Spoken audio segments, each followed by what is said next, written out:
Hola amigos, buenas tardes, ¿cómo están en esta bonita tarde de viernes? Hoy estamos en nuestro día 4 de nuestros 7 días para romper bloqueos inspiracionales.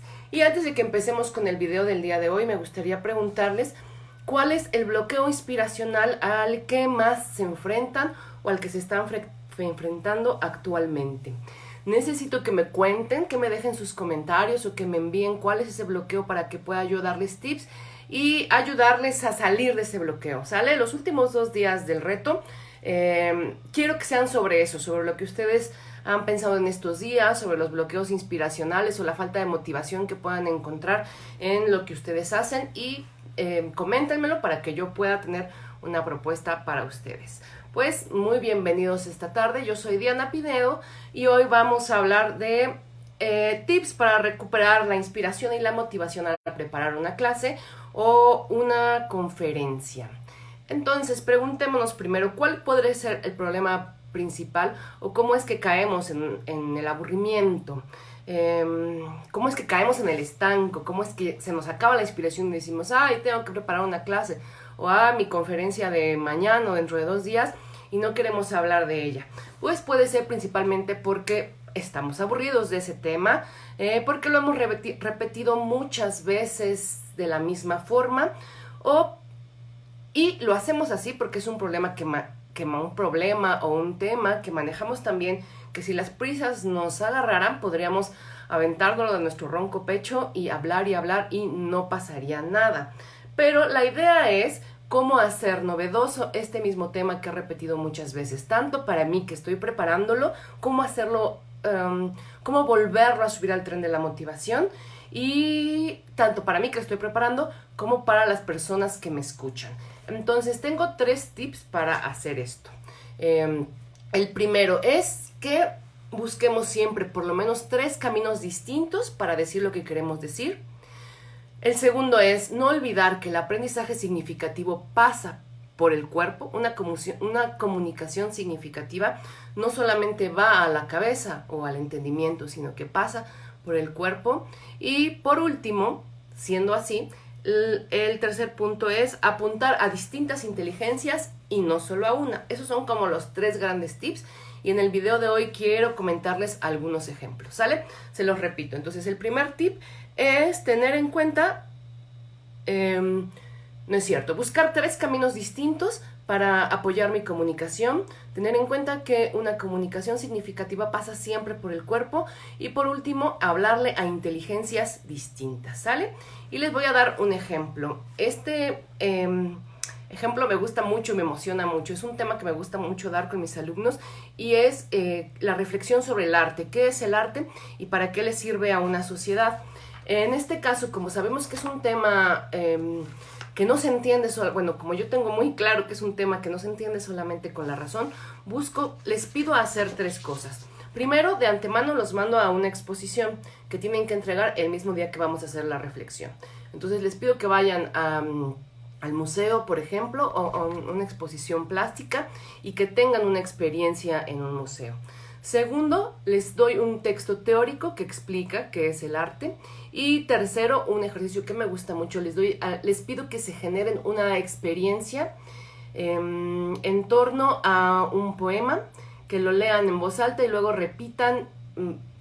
luego reporten lo que sucedió en esa experiencia de una forma no verbal. Por ejemplo, puede ser con una imagen, con una serie de imágenes o con un dibujo. Con esos 3 elementos, el día de la clase yo llego con ellos y les pregunto qué es el arte, pero no solamente estoy esperando que me respondan desde el texto teórico, sino desde todas sus experiencias que han tenido en estos últimos días a raíz de las tareas que yo les dejé. Es decir, que respondan qué es el arte y cómo sirve para una sociedad, cómo toca a las personas, qué nos hace ver, etcétera, a partir de que ya fueron a la exposición, de que tuvieron una experiencia estética que se prepararon ellos mismos para ellos y que además le están reportando de una forma que no es verbal. Entonces intento que este tema que es tan complejo pase por caminos distintos, ¿lo van viendo?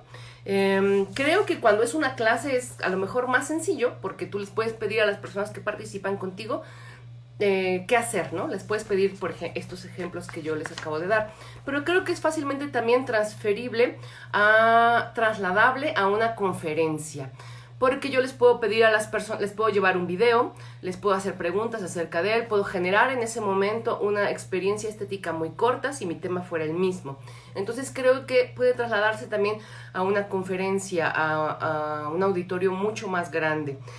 Es importante tener en cuenta que no solo hay que explicar y explicar muchas veces lo que queremos explicar, sino buscar formas distintas de hacerlo.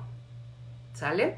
Entonces pedirles a las personas que me escuchan, pedirles a mi auditorio que hagan, que interactúen, que se pregunten, le va a dar siempre una novedad para el que nos está escuchando, pero también para nosotros que estamos planeando qué les pido hacer, con qué objetivo. Recuerden que el objetivo de lo que les pido no es solamente, digamos, distraer la atención o que nos riamos mucho, disfrutemos.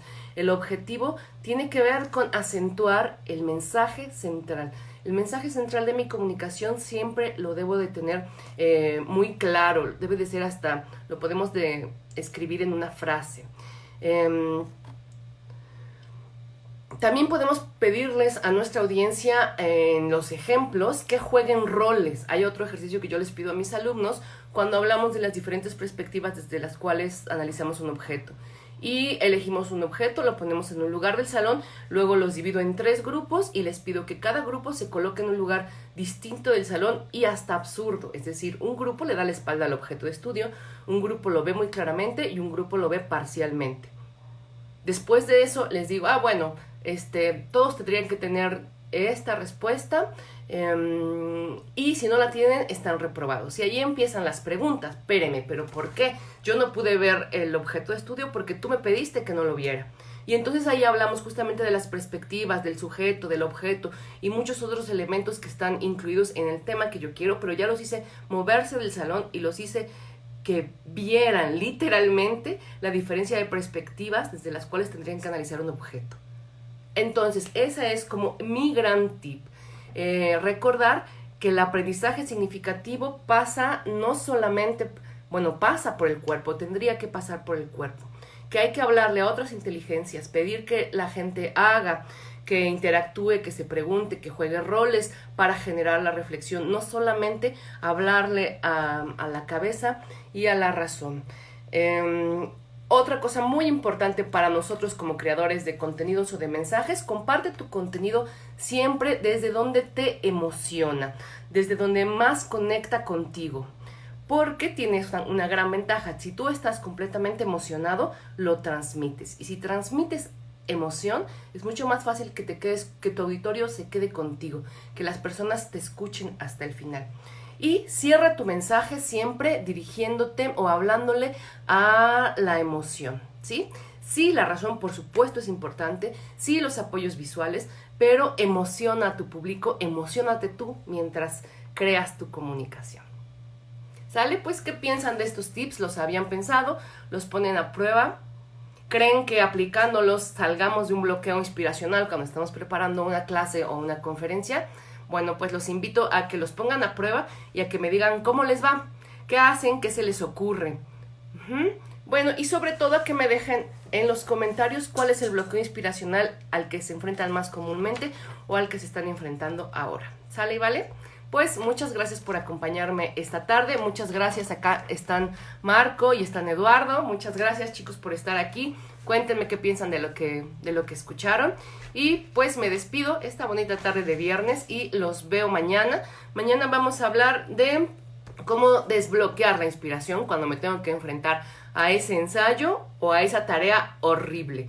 Horrible puede ser por muchas causas, pero que tengo como, ya saben, la típica tarea que dejo al último porque la veo imposible, porque no hay forma de llegar a ella, porque además la pienso y me estresa y me pone de malas. Vamos a hablar de tips para enfrentarnos a ella y terminarla lo antes posible, para ya no andarla cargando. ¿Sale? Pues me despido, muchas gracias